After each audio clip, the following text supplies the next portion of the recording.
Welcome friends, आप सबको मेरी तरफ से हेलो हाय एंड नमस्कार। Friends, I am Aas Kumar and you are watching Aas counter. तो friends, if you have a dream then dream it, we should do it. तो friends, मेरी अगली वीडियो पे आप सबको स्वागत है।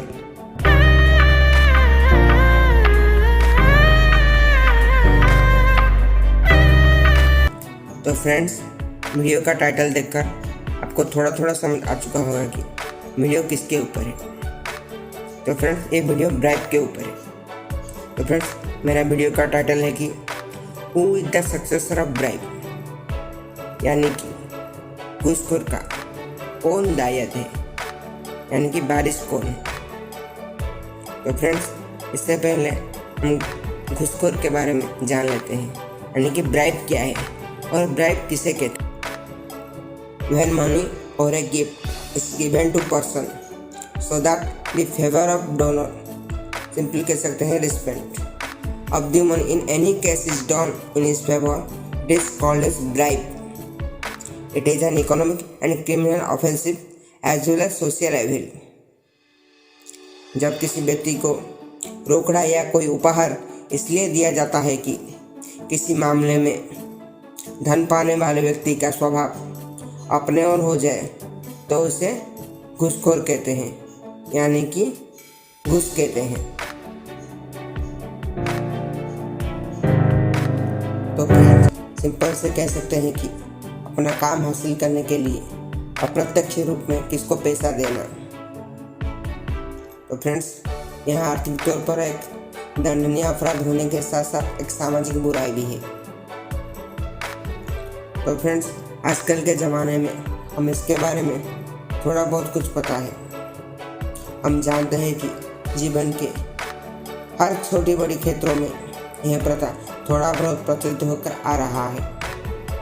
तो फ्रेंड, मैं घूस के बारे में एक सुंदर सी कहानी बताने वाला हूँ,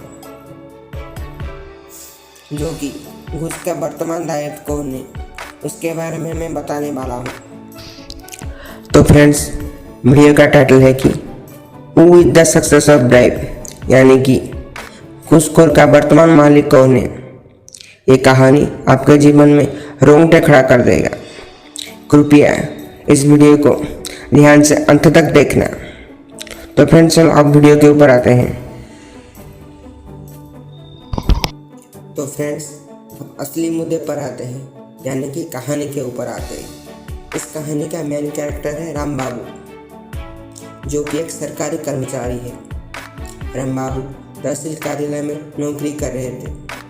नौकरी के समय में उन्होंने बहुत नाम कमाए थे, इसलिए वो सबका चाहिदा व्यक्ति बन गए थे। इसलिए लोगों के काम करने के लिए उनसे वो थोड़ा थोड़ा रुपया दावा करते थे। लोगों ने भी उनको बिना हिचकिचाए पैसा देते थे। उन्होंने राम बाबू के ऊपर उनके लिए जो श्रद्धा और भक्ति थी उसको मद्देनजर रखते हुए बिना कोई वाद विवाद से उनको पैसा दे देते थे। वो समझ नहीं पा रहे थे कि ये असल में ब्राइब यानी कि घूस है, यानी कि एक दंडनीय अपराध है। परंतु शिक्षित लोग इसके ऊपर विरोध जता रहे थे, लेकिन राम बाबू के प्रसिद्धि हेतु कोई कुछ खासा असर नहीं कर पा रहे थे। लगातार ये वाक्य छिपी हुई जा रहा था। आज तहसील कार्यालय में राम बाबू की आंखें नम हो रहे था। वो याद कर रहे थे तहसील में उनके काम करने के वो दिन, कितने हंसी खुशी से वो अपना कुटुंब पाल रहे थे। लेकिन एक दिन ऐसा आया कि मानो कि उनकी ज़िंदगी में किसका नज़र लग गया। लेकिन उस समय जब उनका बेटा का एक हादसे में मृत्यु हो गया, तब उस समय वो भावशून्य बन गए। उसके बाद उनके जीवन में और एक कहर बरस गया। उनके बेटे के जाने के कुछ महीने बाद ही उनका ऑफिस का कार्यालय समाप्त हो गया, यानी कि वो रिटायर्ड हो गए।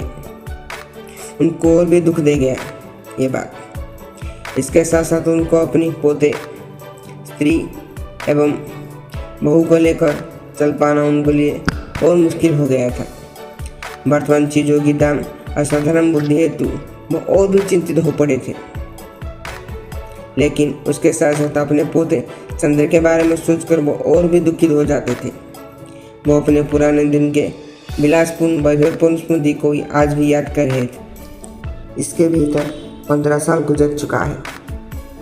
वर्तमान अपने पोते के साथ वो तहसील कार्यालय में निवासी प्रमाण पत्र यानी कि रेसिडेंशियल सर्टिफिकेट और ज़मीन के कागजात के लिए वो लगभग 3 दिन से ऑफिस में आ रहे हैं। परसों तहसील बाबू नहीं आए थे, लेकिन सौभाग्यपूर्ण आज वो ऑफिस में पधारे हैं। अतः वो जाकर पहले उनको नमस्कार किया और अपने आने की पीड़ा बताया, लेकिन उस कर्मचारी ने उनके पीड़ा को दूर करने के लिए 5,000 रुपये का एक छोटा सा तोहफा देने के लिए अर्जी किया। उनको बोले कि प्रमाण पत्र के लिए 1,000 रुपये और ज़मीन के कागजात के लिए 4,000 रुपये का एक छोटा सा प्यारा सा तोहफा। उनको बोले कि प्रमाण पत्र के लिए 1,000 एवं ज़मीन के कागजात के लिए 4,000 रुपये का एक छोटा सा प्यारा सा तोहफा देना पड़ेगा। यह बात सुनकर वो थोड़ा सा भावुक हो गए। वो सोचने लगे कि जिस काम करने के लिए वो एक दिन 50 से 100 रुपये अर्जी करते थे, आज वो समय बढ़ने के साथ साथ बढ़ चुका है। ये लगभग लंबे वर्ष के अंतर में 50 गुना बढ़ चुका है। इसको देने के लिए वो अपनी असमर्थता यानी कि अपनी मजबूरी का परिचय दिखाते तो वो सरकारी बाबू ने बोला कि ये तुम्हारा कुछ नहीं हो पाएगा, तुम इधर से निकल जाओ। पहले कुछ ख्वाहिश तोहफा मेरे पकड़ में डालो, उसके बाद हम विचार करेंगे कि तुम्हारा काम करना है। तहसील बाबू के यह बात सुनकर राम बाबू निर्बाक और विचार शून्य हो गए। उनके पास था मात्र 350 रुपया। अब वो अपने पुराने ख्यालों में डूब रहे थे। वो अपनी नौकरी के उस दिन को ताज़ा कर रहे थे। वो भी क्या दिन थे, वो भी छोटा सा प्यारा सा तोहफा यानी कि एक छोटा सा अर्जी करते थे, लेकिन अब की समय जैसा ढेर सारा नहीं। लोग खुशी से जो देते थे अथवा वो जितनी अर्जी करते थे जिसको कि लोगों के पक्ष में देना संभव था, उतना ही वो अर्जी करते थे। लेकिन उस समय कुछ लोग ऐसे थे कि जो इसका विरोध करते थे। उस समय अपने ख्याति हेतु वो करने पर ध्यान नहीं देते थे, लेकिन वो जानते थे कि ये जो नकद पूंजी अर्जी कर रहे थे वो कानून के तौर तरीके से निषिद्ध था। सरकारी पदवी में रहकर ये करना उनको कदापि अच्छा नहीं लगता था, लेकिन कार्यालय के सारे कर्मचारी इसके सपक्ष में थे। पहले वो इसको विरोध करते थे, लेकिन वो भी उन कर्मचारियों की तरह इस मायाजाल में डूब गए।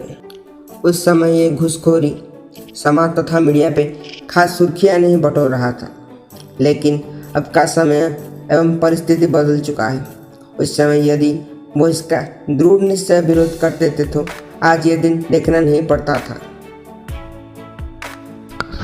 अपने सारे सहकर्मियों के विरुद्ध जाकर वो घूस के बारे में एक छोटा सा पहलू या कदम उठा लिए होते तो आज समाज में घूसखोरी का यानी कि रिश्वतखोरी का कोई नाम या अता पता नहीं होता। पीढ़ी दर पीढ़ी इस घूसखोर का उत्तराधिकारी बदल चुका है और इसके साथ इसका कीमत भी बदल चुका है। जिस समय वो 50 से 100 रुपया रिश्वत लेते थे, आज वो उससे भी ज़्यादा कई गुना बढ़ चुका है। अपने पुराने कर्म के लिए अब उनके चेहरे पर पछतावा साफ दिखाई दे रहा था और उनका सिर नीचे झुक रहा था। वो गुनगुनाते होकर बोल रहे थे कि मैंने ऐसा कर्म क्यों किया जो कि समाज में अच्छा नहीं था, ऐसा पाप मैंने क्यों किया।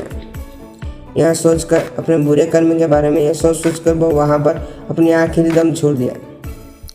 यानी कि राम बाबू ने अपना जीवन त्याग कर दी। बेचारा चंद्र आंखें नम करके राम बाबू की ओर देख करके दादाजी चिल्ला रहा था, लेकिन वहाँ पर उसको सुनने और साथ देने के लिए कोई नहीं था, क्योंकि साथ देने और सुनने के लिए उस चपरासी को भी प्यारा सा छोटा सा तोहफा चाहिए था। बेचारा मासूम सा चंद्रा भी क्या कर सकता, क्योंकि वो भी हालात से मजबूर था।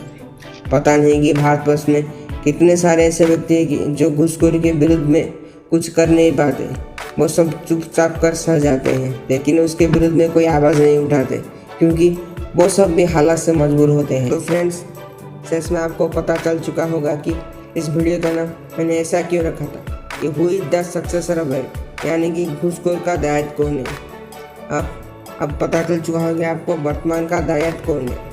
फ्रेंड्स, ये घूसखोरी का बारिश यानी कि इसका दायद, ये सुनकर आपको कैसा अनुभव हुआ और किस किस को आपने काम करने के लिए एक छोटा सा प्यारा सा तोहफा यानी कि एक छोटा सा गिफ्ट दिया है, नीचे कमेंट बॉक्स में कमेंट कर देना।